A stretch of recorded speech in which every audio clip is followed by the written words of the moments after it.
Il ne faut pas avoir peur. Bonsoir à tous, vous êtes sur Géopolitique Profonde, la chaîne qui est là pour remplacer les médias subventionnés. On va parler de Davos, de Schwab, du World Forum économique mondial, comme Apolline de Malherbe, évidemment, n'osera jamais le faire. Mais avant ça, adhérez au club Géopolitique Profonde, déjà 1800 abonnés, vous y retrouvez le capitaine Juvin Brunet, Gérard Chevrier, Marc-Gabriel Draghi qui est avec nous, Franck Pemgam, Claude Janvier et tellement d'autres. Vous serez dans le même club qu'un club premium. Donc vous cliquez sur le lien ci-dessous, 7 jours d'essai gratuit.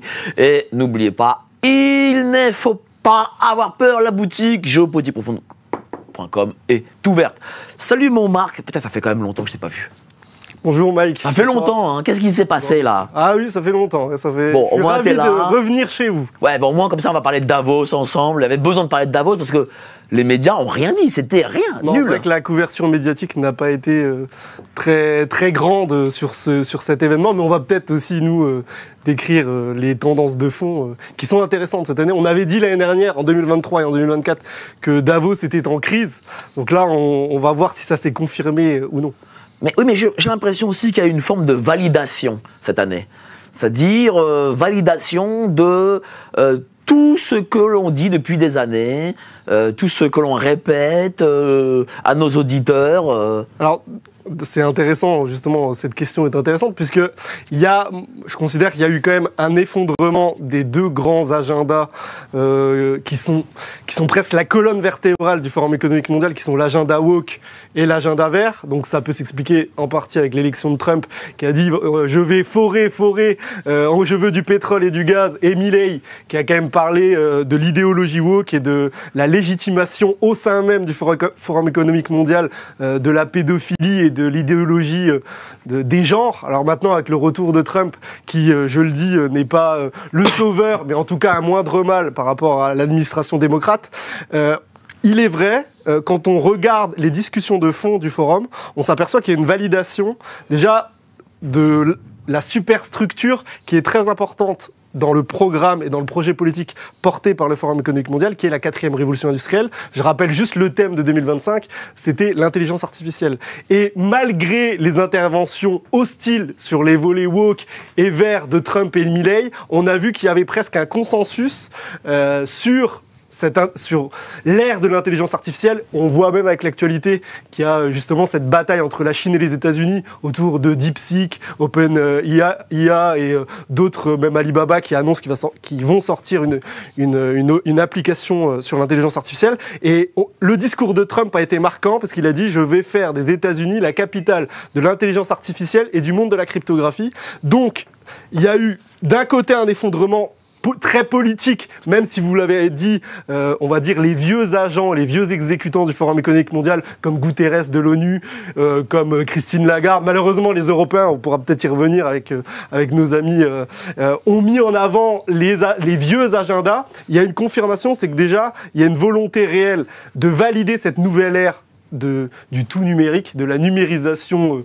du monde, voilà. Et c'est intéressant parce que dans les discussions qui ont été, on va dire, en deuxième tableau, derrière les grands leaders, Larry Fink, Lagarde, Georgieva du Forum monétaire international, on a vu qu'il y avait une tendance qui tendait à valider ce grand développement et instauration de cette superstructure autour de la 4e révolution industrielle. Alors, on va en parler, mais avant ça, je vais présenter nos amis autour de la table. Là, nous avons un autre auteur de chez K Édition, notre ami Sylvain Baron. Salut, cher Sylvain, comment tu vas? Salut, Mike. Bon, t'es prêt pour la révolution? Oui, toujours.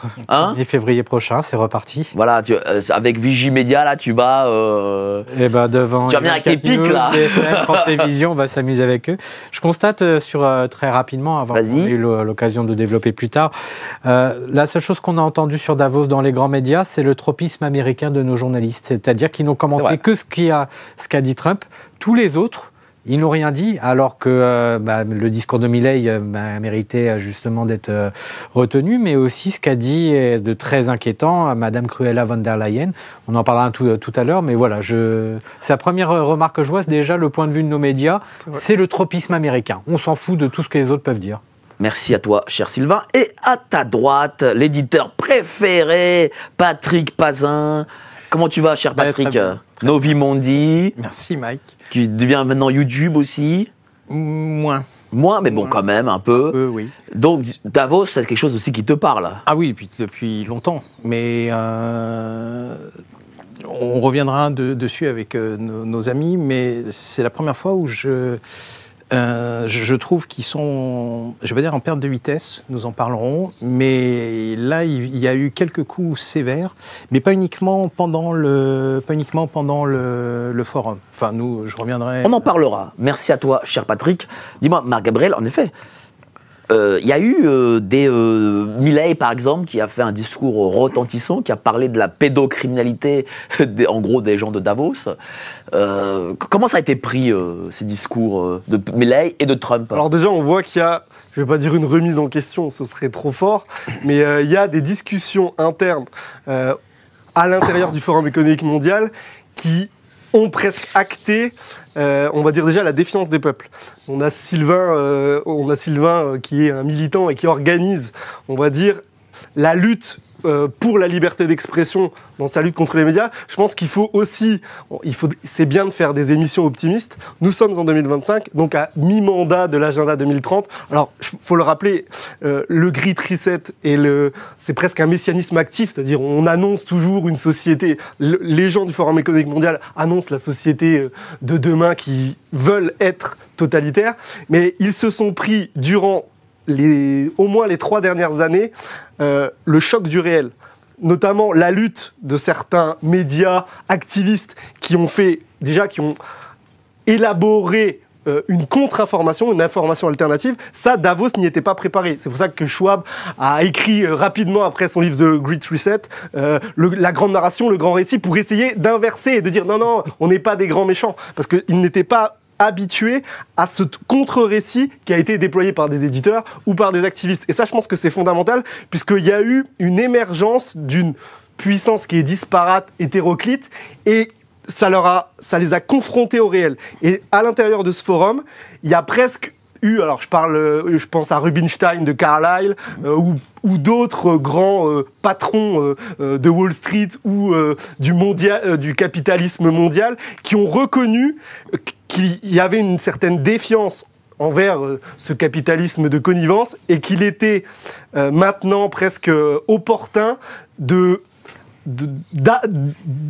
raturer certains plans du programme qui ont été trop loin. Voilà. Et notamment l'agenda woke et vert. Et ils l'ont dit sur certains aspects. Par exemple, Trump a raison. Et quand il parle de Trump, il est faux de dire il ne parle pas de quelqu'un qui est extérieur. Les soutiens de Trump, on peut parler de Peter Thiel, Palantir, ou Sachs, LinkedIn et d'autres, ou Jenny qui est devenue MyHeritage, ils font partie des partenaires du Forum économique mondial. Donc il y a aussi une remise en question et presque ils ont acté une partie de leur échec sur le développement du programme. Et j'arrête mon tunnel pour pas faire trop long.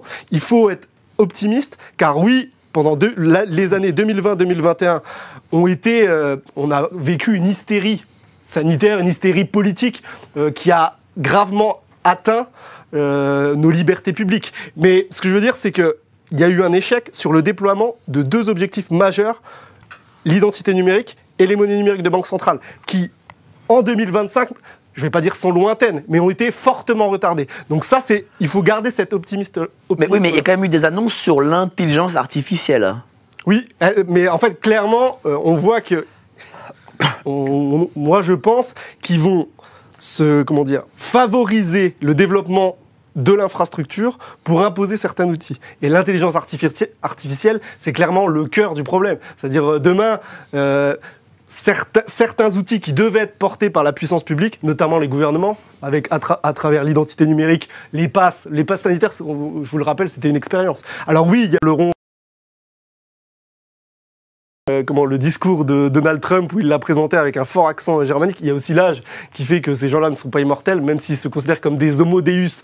Au bout d'un moment, l'âge fait qu'ils vont avoir de plus en plus de mal à assumer.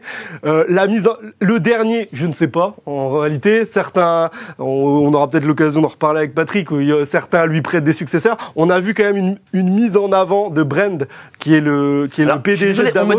on me dit dans le chat que ça bug. Ça bug ou pas? Ça va, c'est revenu. Ah, c'est revenu. Bon, bah voilà, c'est revenu. Ne vous inquiétez pas.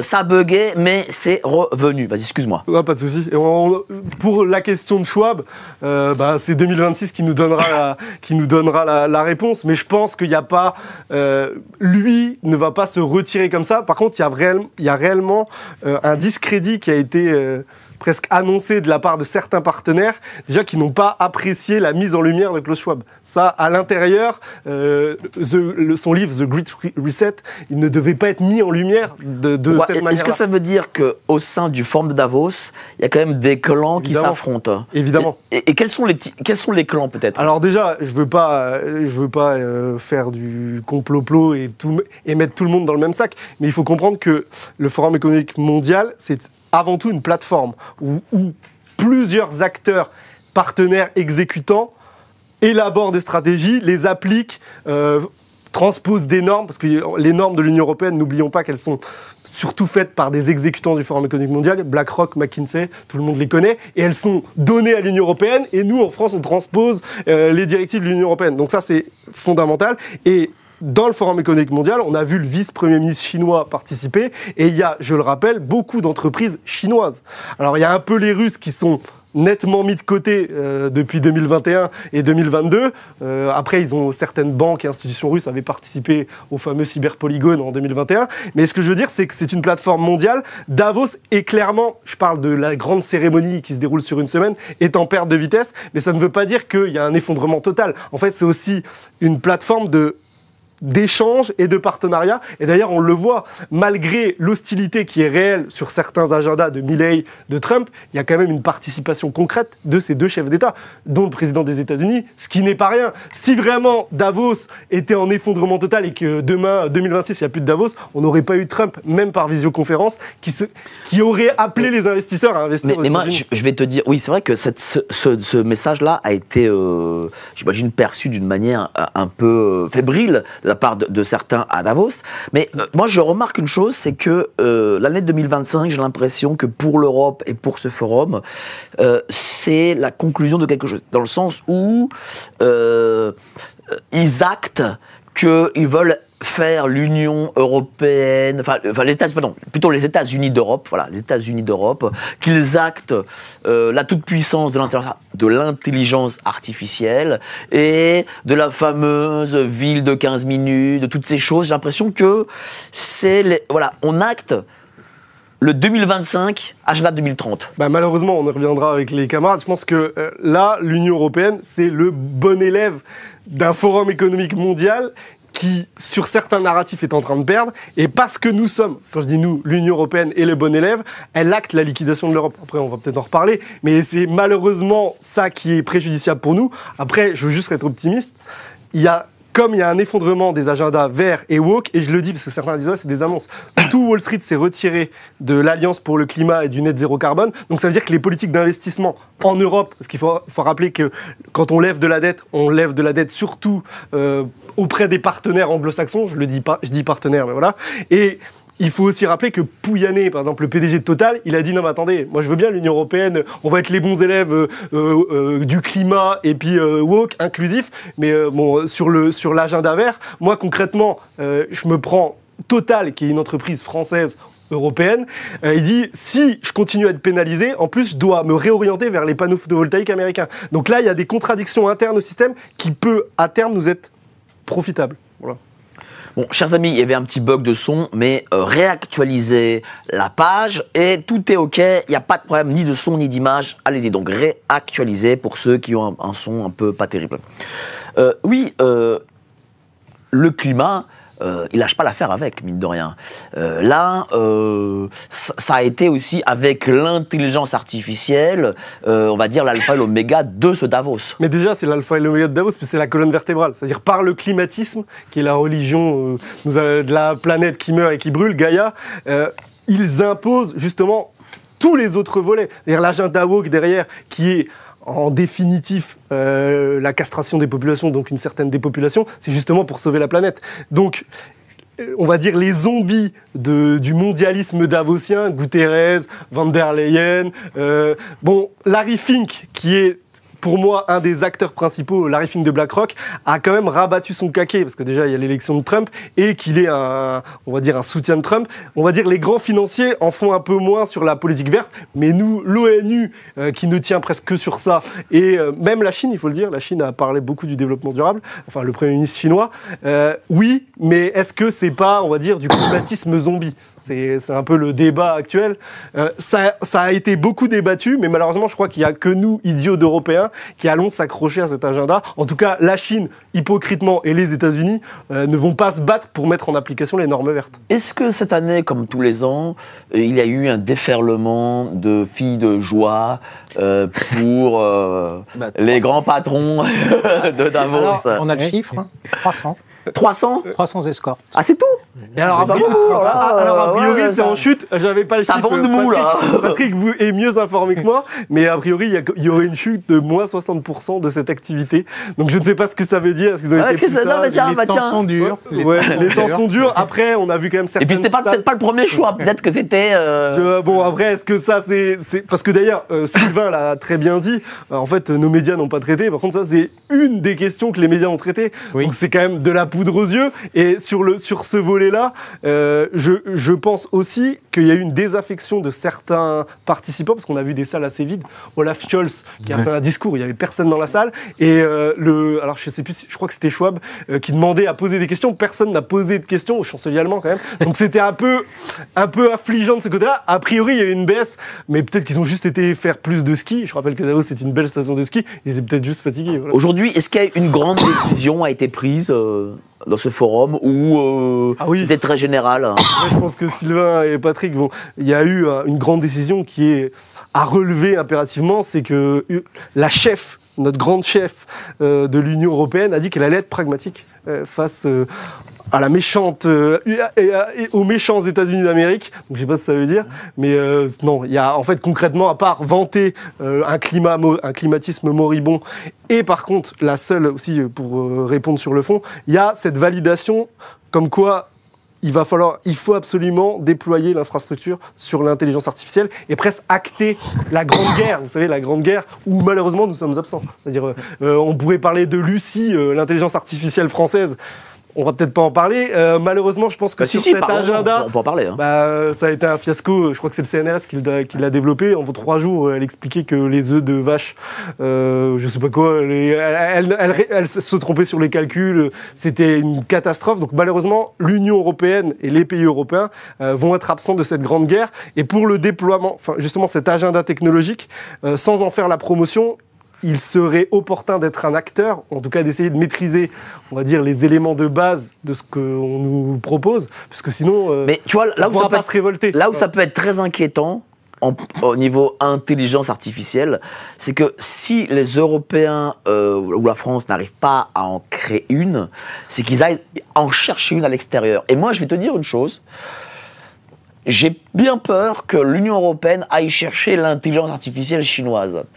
Et là, ça peut être une vraie accélération du contrôle, pour le coup. Alors, déjà, après, je vous laisserai intervenir, mais je pense que l'intelligence artificielle va aussi permettre la mise en place d'un autre agenda qui est le contrôle de l'information et la mésinformation. Schwab, dans son discours, a répété ça. C'est-à-dire, en fait, l'intelligence artificielle implique le contrôle. En fait, l'intelligence artificielle, ça permet quoi? De faire des deepfakes, de faire une intervention avec l'image de Sylvain Baron, sa voix, et de dire « je suis pro-Macron, il faut sauver le soldat Macron ».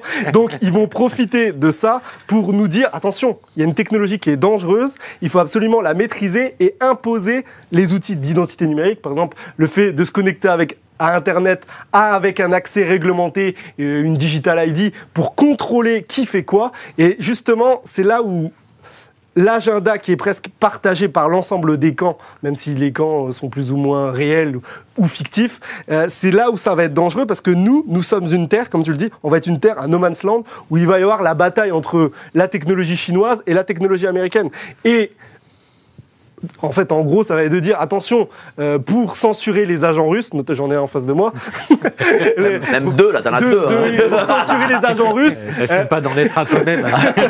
Pour censurer les agents russes, il va falloir absolument mettre en place des outils technologiques qui vont être l'intelligence artificielle, qui sera elle-même un motif de légitimation de ces politiques de censure. Et je pense qu'en fait, c'est le débat qui va se présenter là dans les mois à venir, mais on peut ouvrir aussi, entrouvrir la porte et rester optimiste.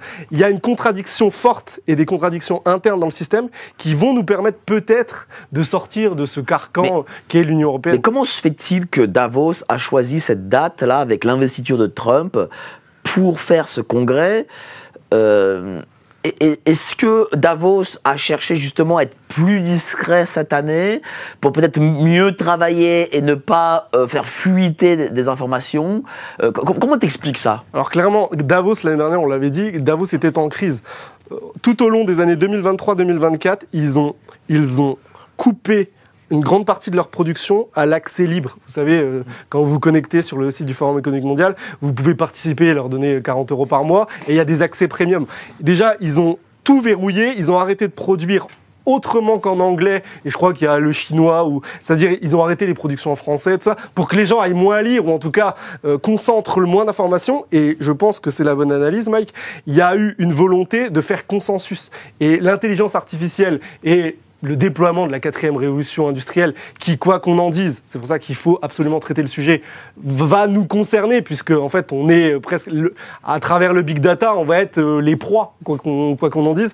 Je pense qu'il y a eu une réelle volonté de faire consensus et justement d'éviter les débats un peu trop clivants, parce qu'il y a eu une élection d'un président qui est une adaptation d'une certaine partie de l'hyperclasse et qui préfère mettre, on va dire, sur le devant de la scène des vrais débats. Parce que sur les 73 genres, ça commençait à lasser un peu de... Oui, mais donc le fait qu'il soit cette année plus discret, c'est pas bon, quoi. Non, c'est pas bon, parce qu'ils se sont recentrés sur le cœur nucléaire de leur programme, qui est le déploiement de la 4e révolution industrielle. Et c'est là où... Et tu peux nous en parler un peu plus de cette 4e révolution industrielle? Alors, pour être synthétique, c'est la phrase de Klaus Schwab, c'est en gros faire en sorte qu'il y ait une fusion entre les identités biologiques et les identités numériques. C'est le programme développé par Yuval Noah Harari, en France par Jacques Attali, notre fameux Jacques Attali, qui est un prophète de Davos, en gros un maçon sans tablier, parce qu'il intervient pas forcément tout le temps à Davos, mais en tout cas, c'est faire en sorte que, en fait, c'est la numérisation totale de la société et des activités humaines. C'est qu'il y ait une transposition numérique totale, et sur le volet financier, Larry Fink, là, on a encore parlé, c'est le fait de tokeniser l'ensemble des actifs. Donc les actifs, il ne faut pas avoir peur, vous ne posséderez plus rien, mais vous serez heureux. C'est-à-dire rendre fongible numériquement l'ensemble des actifs, l'or, l'immobilier, le gaz, le pétrole. Et ça, c'est un projet de mutation et d'évolution de Wall Street qui est bien antérieur, qui a 15-20 ans, qui existe depuis la crise des subprimes. Et là, ils l'ont encore une fois annoncé, et c'est leur priorité. Donc l'intelligence artificielle, se recentrer sur l'intelligence artificielle, c'est quand même dangereux, puisque là, on va dire, ils sont sur un vrai thème et un vrai débat. Alerte Info. Géopolitique profonde prend sa place dans le paysage médiatique français. Bonsoir à tous, vous êtes sur Géopolitique profonde, la chaîne qui est là pour remplacer les médias subventionnés. On investit maintenant la rue. Et on veut vous entendre. Le gouvernement de M. Macron nous a obligés et nous a enfermés chez nous. Mais on a besoin de votre soutien. Alors cliquez sur le bouton j'aime pour nous soutenir.